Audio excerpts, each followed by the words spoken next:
President Recep Tayyip Erdoğan and the opposition candidate Kemal Kılıçdaroğlu face each other in a final runoff.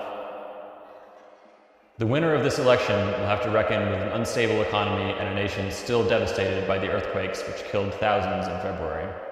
Here's what to expect ahead of this decisive vote and what this means for the rest of the world. NATO, a member of the G20, Erdoğan is the favorite in this runoff election. He won a majority of the votes in the first round of the election earlier this month. Yıl boyunca hizmet etmeyi sürdüreceğimize yürekten inanıyoruz. On the other hand, you have Kemal Kılıçdaroğlu, the long-serving leader of Turkey's largest opposition party.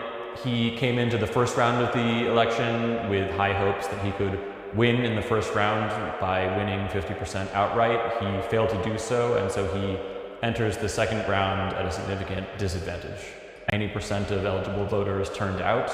The reason there was so much uncertainty around this election is the state of Turkey's economy, which is in the grips of a currency crisis that is largely of Erdoğan's own making. He has pressured the central bank into slashing interest rates in spite of the country's high rate of inflation that has driven inflation even higher. And this cost of living crisis is what had driven a lot of people away from the ruling party.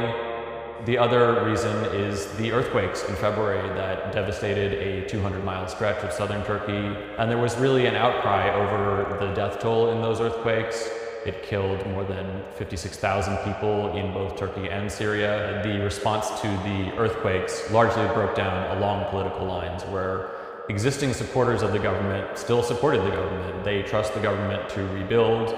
They trust Erdoğan to be the one to stabilize the country.